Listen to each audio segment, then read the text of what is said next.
volts. A, can a solution be prepared at 298, that is 0.500 M in each of the 4 ions? All right, copper 2 plus tin 4. Copper. 2. Tin 2.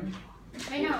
It starts out 2 copper plus yes, 2 tin 4 goes to 2 copper 2 plus tin 2. Okay. 2 copper 2 plus tin 2. Some redox reaction. What was E of the cell? Negative. Just a second. 0.0050. Go. Yes. Is it? And then part A is asking. It says 298 degrees and 0.500 M in each of the 4 ions. 0.500 molar in each of the 4 ions. Okay. Well, we'll need some data, I think. Yeah. So I'm going to bring up the text.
What number was that again? Number 29. Oh, 20. I'm in the wrong chapter.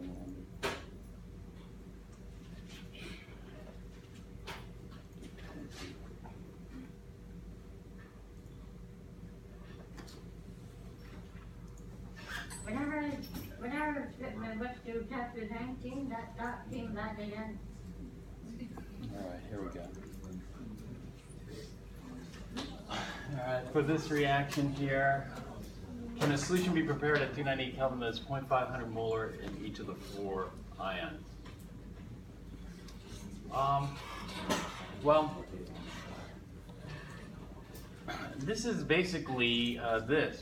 This would be like a Q problem where you're given these as your initial, and it can be prepared if Q is equal to K, because then be at equilibrium. And so we could take a look at this, but the thing is, we don't know what K is. So is there a way we could figure out what the K value for this is? And we can't, because this is E naught of the cell, which is important. E naught of the cell is also equal to minus N F. Well, actually, not that. Delta G naught, let's see, is equal to minus N F E naught of the cell. Excuse me, I've never seen such equation. I saw a ZFE, but not an NFE. Remember they used Okay, the N sorry, instead of Z. for some, yeah. ZFE. The solutions manual also says N. The solution manual also says N because N is the standard symbol for it, and so the Petrucci is using Z because it's I don't know. Well, you have to get used to both because both are used, Z and N, interchangeably.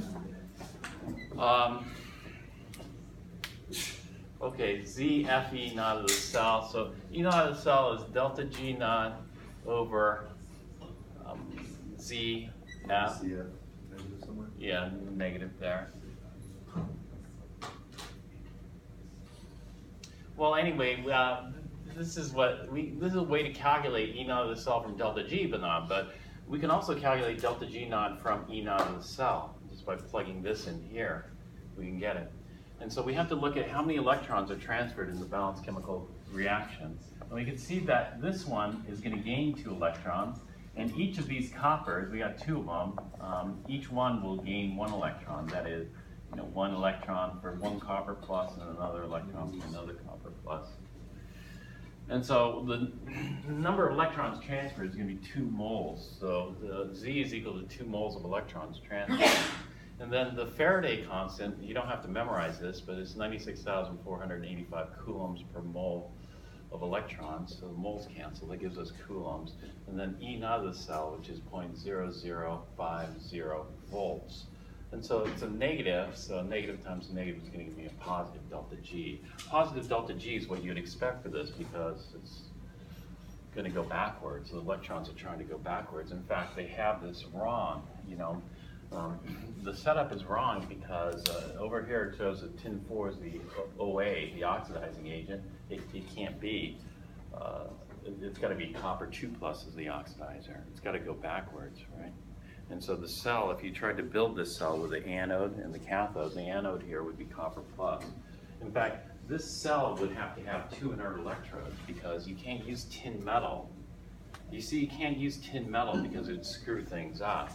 And so this one, we'd have to have, the cell as set up here, we'd have to have an inert electrode. What would be an inert electrode on both of these?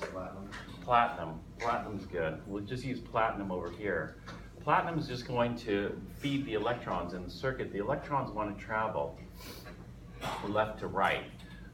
What they have here for the anode is where oxidation occurs. So the 2 copper plus goes to copper 2 plus 2 electrons. So we have the 2 copper plus goes to 2 copper 2 pluses plus 2 electrons. This is a brand new pen. Excuse me, why do we need to find delta G?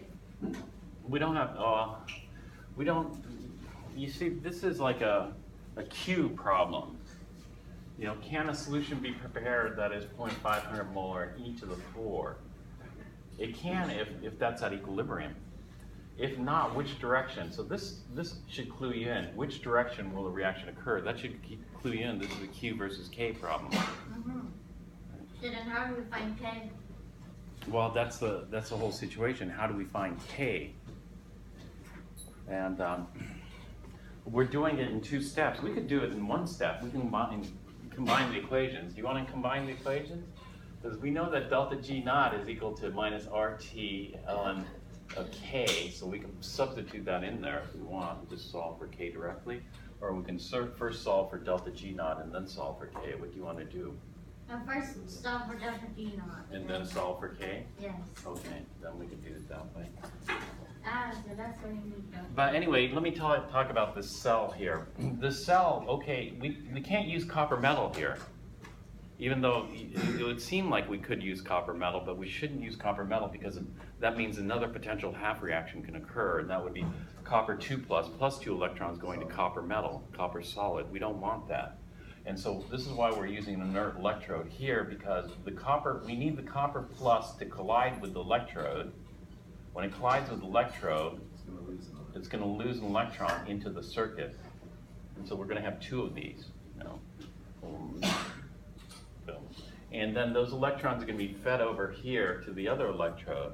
The other electrode we don't want is tin because that's going to cause some trouble. So this is going to be platinum also. So we're going to have 2 inert electrodes in this case. And over here, the tin 4 has to collide with the electrode and pick up 2 electrons. So 2 electrons are going to come in, and that's going to form tin 2 plus. And so at the cathode, we're going to have tin 4 plus 2 electrons goes to tin 2 plus. All right. And then we'll need some kind of salt bridge in here, which is like potassium chloride or potassium nitrate. Something should work. Sometimes you don't want to use chlorides because chlorides will precipitate as a metathesis. But in this case, chloride should be fine, nitrate should be fine. The cations, you have to worry because, you know, if it is a sulfate, if it's sulfate here, then you can't use, you know, calcium, strontium, etc. So the shorthand representation of this, do you remember what we call the shorthand representation?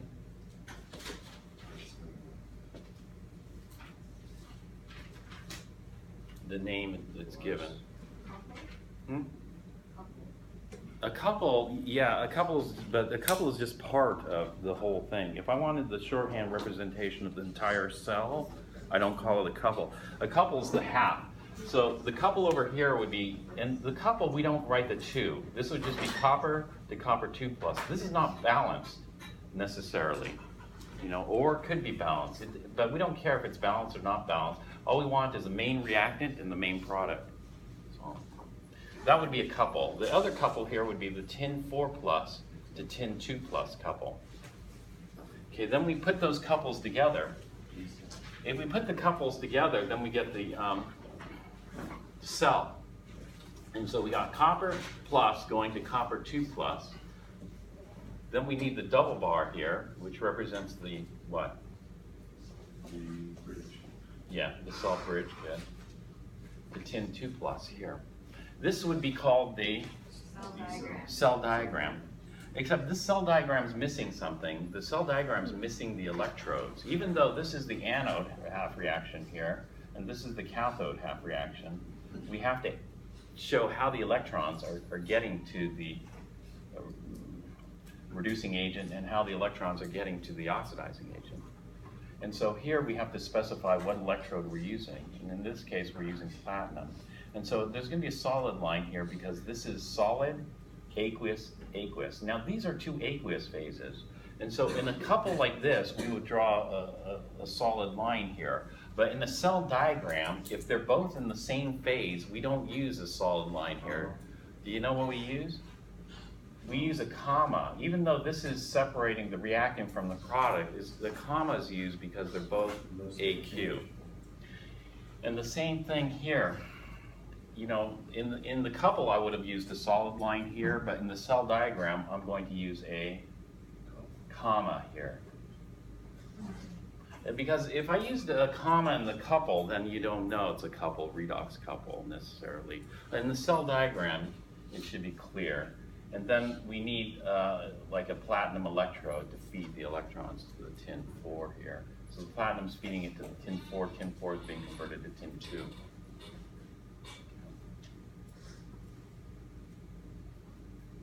All right, so anyway, getting back to this, so we can calculate delta G naught. The units here are going to be in coulombs times volt. A coulomb times a volt is a joule. And so can somebody calculate this? Let's see how many joules.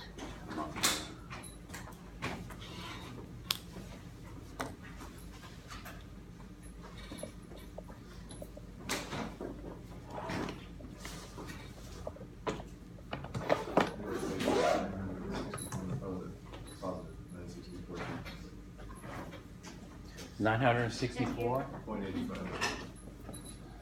964.85 wow, joules, which is 0.9, you know, 0.9 kilojoules. So what does this mean? Well, what does it mean? It means it's non-spontaneous, it's favored in the reverse, but is it heavily favored?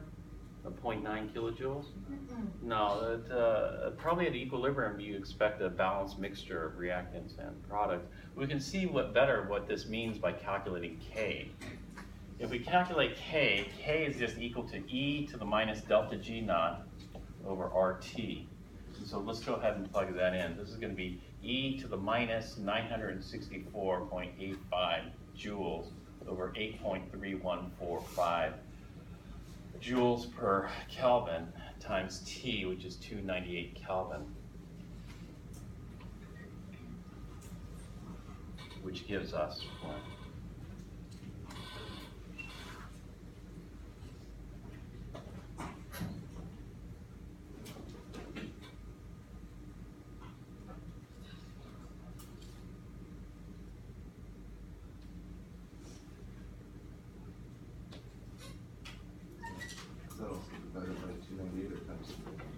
divided. Mr. Bunny? I mean, It's a RT. I see it. I see it now. I couldn't see it. yeah. You can extend that.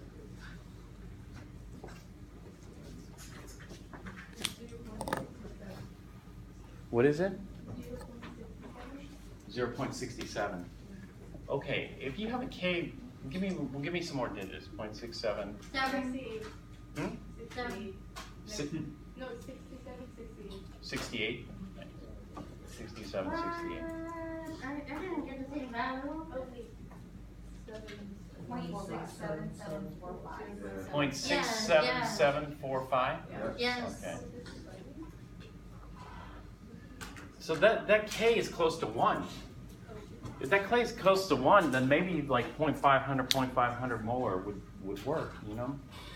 And so let's compare it to Q. So we got to calculate Q. Q is equal to the copper 2 plus squared times the tin 2 plus divided by the copper plus squared and the tin 4 plus.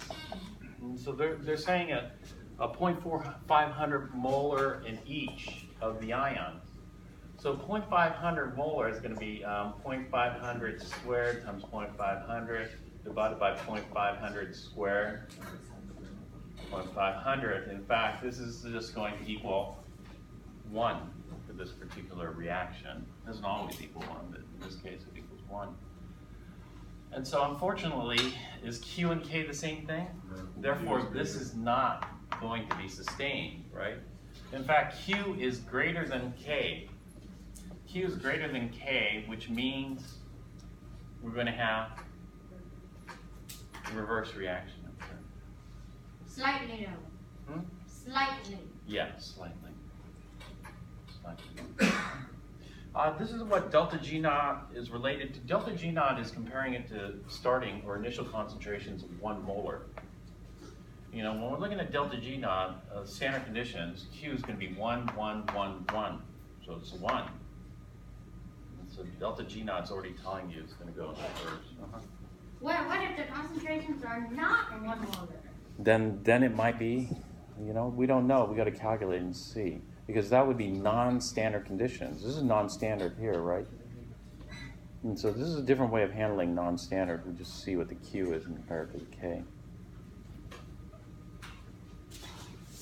All right, other questions? Any other questions on this? No?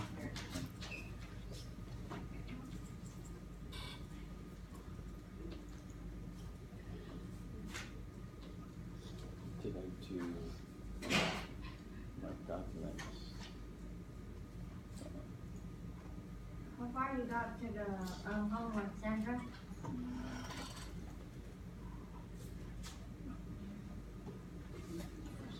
Well, let's go back to chapter 20 here. Yes.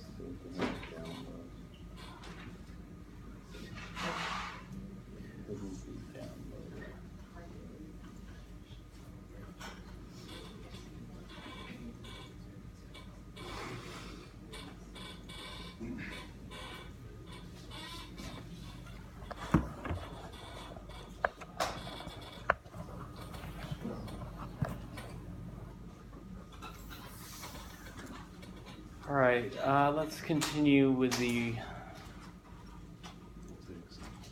yeah. And so where did we end up with? We ended off with talking about non-standard conditions. Is that correct? Well, we talked about this. Under standard conditions, actually these are under standard conditions. You know, delta G naught, this is the calculation we just did. Minus ZFE. This is just talking about how the potentials, you know, what's going to change the voltage or the concentration here. And so even if you triple this, let's say I had 3 irons. If I had 3 iron 3 pluses plus 3 electrons plus 3 iron 2 pluses, you know what? The voltage is going to be the same. The voltage is going to be the same because, I mean, it's standard conditions, the concentration didn't change. Even though the voltage is the same, the energy content is going to be triple. And so the voltage, you'd leave the same, 0.771 volts, but delta G naught would be triple, because you got 3 times as much energy content. And so the analogy there was with like a AA versus a AAA. You know, AA and AAA batteries have the exact same voltage. You know, just one has more reactance, therefore it's going to last longer, but the voltage doesn't change. And so you have to remember that with cells.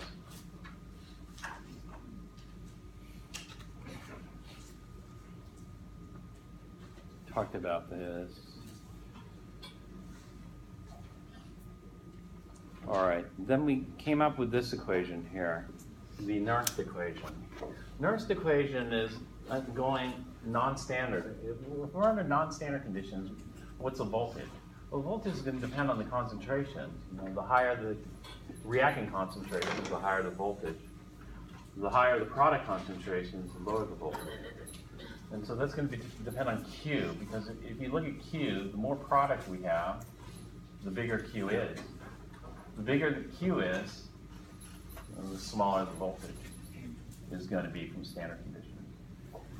So here, the smaller the Q is, then the higher the voltage is going to be. And so this is our Nernst equation. The Nernst equation is just substituting here. You know, delta G is equal to minus NFE, the cell under non-standard conditions. Delta G naught is equal to minus ZFE under standard conditions. Divide by ZF. We're going to make an assumption. What's the assumption we're going to make here? We're going to assume that T is only going to be 298. And so we're going to restrict our temperature, unlike what we did before. When we're looking at chapter 19 and looking at a whole bunch of different reactions, we never wanted to restrict the temperature, because the temperature is a powerful tool that we can use to alter delta G's. Right? In this particular chapter, we're going to restrict the temperature because a couple of reasons. These are all aqueous batteries. You know, aqueous batteries, you don't want them to get too hot because you're just going to evaporate the water rapidly. And you're going to have to refill, like the old style automotive batteries. You have to refill or replenish the water. You know, and not just due to evaporation, but also the water is a reactant in those old batteries. But here, we'll talk about that a little bit later. But here, we're going to restrict the temperature, so we're only going to do we're only going to use the Nernst equation at 298 Kelvin. And then we change Ln to log, you know, so we go base E to base 10. And then this is the number, people memorize 0.0592 volts over Z electrons. And so to calculate the cell potential at any concentration is easy. We just calculate Q. This is what happens to the cell potential. As the cell operates, the voltage goes down because the reactants are being consumed, the product is being generated, and so Q is growing bigger and bigger and bigger. Right? And so the voltage is going to just continually go down. It's a log of Zn2 plus over copper. Zn2 plus is the product of that particular reaction. Well, this gives us an interesting way of making cells here. And it's called a concentration cell. In the concentration cell, you look at the anode, H2H plus SHE. You look at the cathode, H plus H2. And so we're going from H2 plus 2H pluses to 2H pluses plus an H2. And so when you look at this, it looks like we should have no reaction because the reactants and the products are the same mixture. Right? The voltage should be 0. However, if we change the concentrations and or pressures, well, let's leave the pressures the same because it's a pain to bubble hydrogen at other pressures. And so we'll just bubble at 1 atmosphere or 1 bar. You know. There is a difference between atmosphere and a bar, a slight difference. So if you want more accurate calculations, you have to pay attention to what you're using because it's slightly different. But the thing is, we're going to have different concentrations here. And so X is a variable concentration here. We'll keep this one at 1 molar. And so there's going to be a constant pull due to 1 molar. Okay, now we have 3 options. X is equal to 1. So if it's 1 molar versus 1 molar H plus, who's going to win? It's going to be a tie, and we're going to get 0 volts. The other option is X is less than 1. If X is less than 1, then 1 molar wins, right? Strength by numbers. And so the electrons are going to be pulled this way, therefore this is the anode, this is the cathode. However, if X is greater than 1 molar, then the reverse reaction occurs. And so it's just strength by numbers, yeah. And so this is called a concentration cell, and we have to, like I said, the voltage is going to depend on the concentration. And depending on the concentration difference, that's going to generate the voltage here. Under standard conditions means it's going to be a tie. And so under standard conditions, the standard cell potential is 0 volts.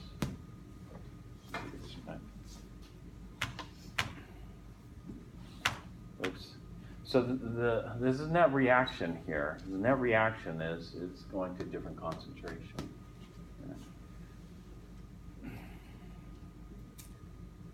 Same number of moles with different concentration. All right, so we can calculate this using the Nernst equation here. Actually. Is that a derivation? Well, this is how we set up the calculation for this particular cell. And so we know E naught of the cell is 0. What's Z for this reaction? Z, I don't like how they wrote it here. I would have written the reaction like this. I would have just left the hydrogens in there. Without the hydrogens, this reaction's not going to go. Even though they cancel out like spectators, they really aren't spectators here because you really need them. Otherwise, it doesn't happen.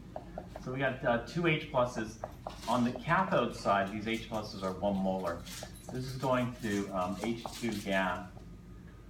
This is 1 atmosphere, 1 ATM. This is 1 ATM. I forgot to write that in. Plus 2 H pluses at X molar.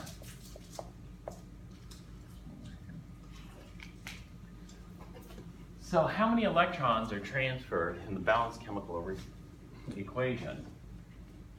And so how many electrons is we go H2 to 2H pluses at X molar.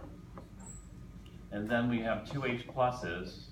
This is going to go to, this is 2H pluses of 1 molar.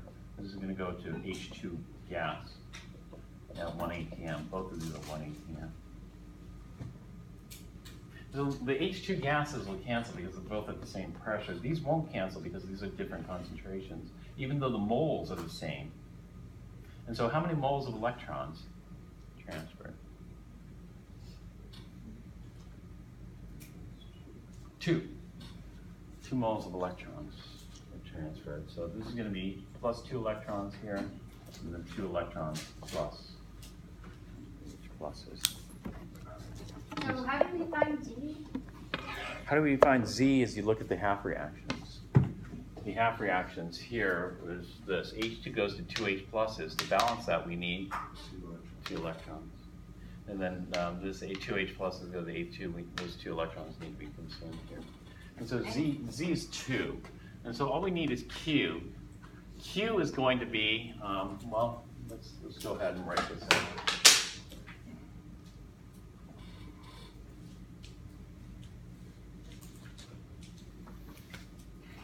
Q is equal to the H plus concentration at X molar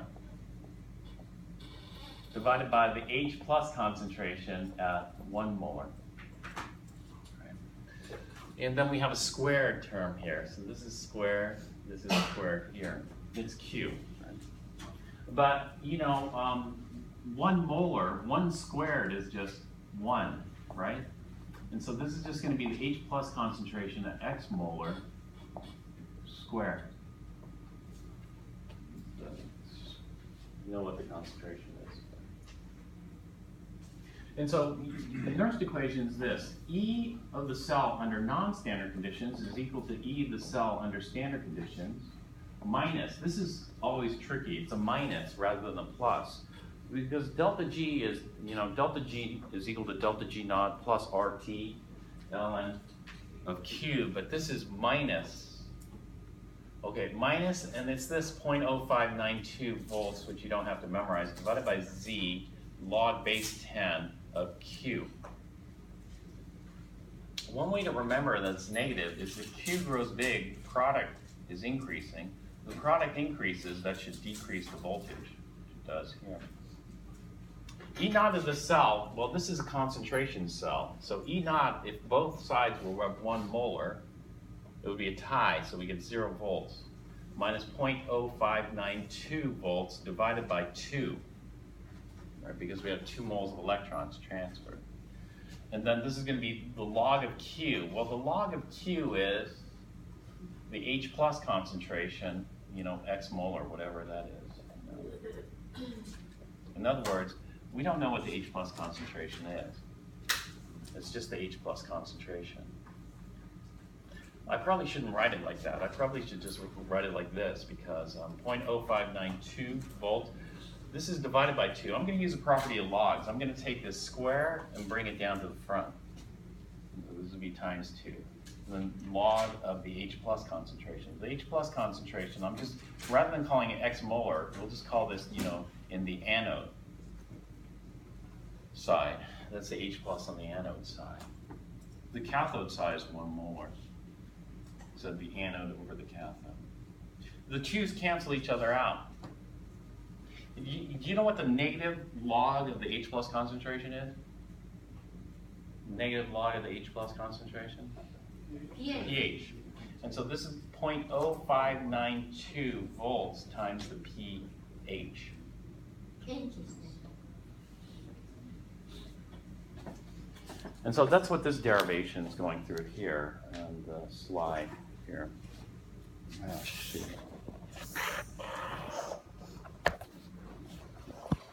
So what they're doing here is they got X is the concentration of the H plus in the anode, and then 1 is the concentration of the H plus in the cathode compartment. They're both square.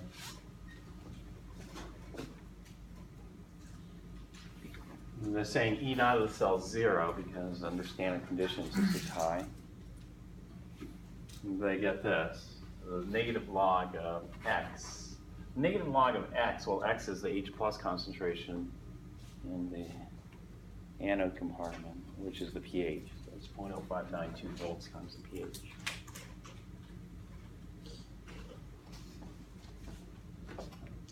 So all we have to do to measure pH is to measure the cell voltage. We measure the cell voltage and divide it by 0.0592, and that gives us our pH. Okay? So pH meters are also voltmeters. They measure the voltage. Okay, so pH, actually, this is how a pH probe can be generated. You know, but do you want to bubble hydrogen gas? No, and so there are many alternatives to pH probes, but they all use electrochemical cells like this. In other words, battery type things to generate a potential. Here's another application of a concentration cell. It's for measuring KSP. And so here, they put silver ions at 0.100 molar. And so there's a fixed amount of silver ions here. But there's a variable amount, and so we'll call it X molar silver ions over here. And so we're going to have the same scenario. You know, if 0.1 is greater than X, then electrons flow this way. If 0.1 is equal to X, then it's 0 volts. And if 0.1 is less than X, then the electrons flow backward. And so in this particular cell, they pick 0.1 because they know this is going to be greater, you know, than whatever is generated over here. And so they pick 0.1 here, and over here we'll have less, and we're going to generate voltage. In fact, we generate 0.417 volts. If we generate 0.417 volts, then we can figure out what the concentration difference is here. That is the two concentrations. We already know one of them, so the other one's not even hard. And so what they did here was they put silver iodide, excess solid silver iodide, and then saturated the solution here. So we have saturated silver iodide. From this, they can measure the silver concentration here, and from the silver concentration, they can determine the KSP because all that silver ion came from silver iodide. And so the solubility of silver iodide is the same as the concentration of silver ion over here. And so we could set up another deal here, where it's just a tug of war. There. And when we set up the Nernst equation, it would just look like this. The problem that people have with these concentration cells is they don't know what to put in the numerator and what to put in the denominator. And so Q is always a problem here. But Q is going to equal which one of those? Should I put 0.100 on top or on the bottom?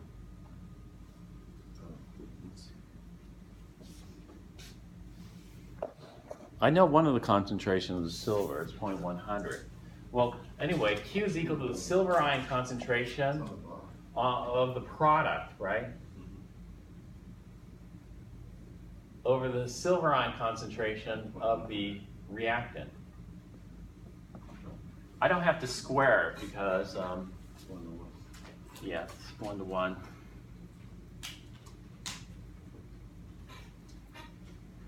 And so which one goes on the top, which one goes on the bottom? 100 on the bottom. 0.100 on the bottom, you agree? 0.100 on top. 0.100 on the top. Is the 0.100 molar silver ions over here, is that reactant or is that product? That's reactant. That's what's going to pull the electrons to this side in the tug of war. And what we're doing is we're assuming that 0.100 is plenty big enough to overpower whatever is generated here, because KSPs are for highly insoluble salts, so we don't expect to generate much silver ion over here. And so this 0.100s, if it's not, then you bump this up. You bump it up to 1 molar rather than 0.100 molar. How come it's a reactant? It's a reactant because we need an oxidizer to pull the electrons. What's pulling the electrons over here? 0.100 molar silver. 0.100 molar silver is pulling the electrons. Where are the electrons coming from? They're going to come from this silver. AGI solid? In other words, we want to have a competition. Actually, the Petrucci likes to do this, but really, this is the reaction here. It's Ag solid, right? If we don't have Ag solid, this reaction doesn't quite work as specified. And so we need Ag solid. Do you see he doesn't put that in? Plus Ag solid plus what? Ag plus, right? Ag plus at what concentration? Well, as written there, it's going to be 0.100 molar. This is going to go to Ag plus at X molar plus Ag solid. This is the net reaction here. And as the 0.100, the only way this is going to work is as X is smaller than 0.100, where X is less than 0.100 molar, this is going to work. An electron should flow. And so when I set up my Q, the Q is equal to what? This is going to be the concentration Ag plus, let's call it X molar, or saturated silver iodide, divided by 0.100, products over reactants. And that's what we plug in. Z is equal to 1. We plug it into the Nernst equation. We plug it into the Nernst equation, we're going to get this. E of the cell is equal to 0 volts, because it's the standard cell potential, minus 0.0592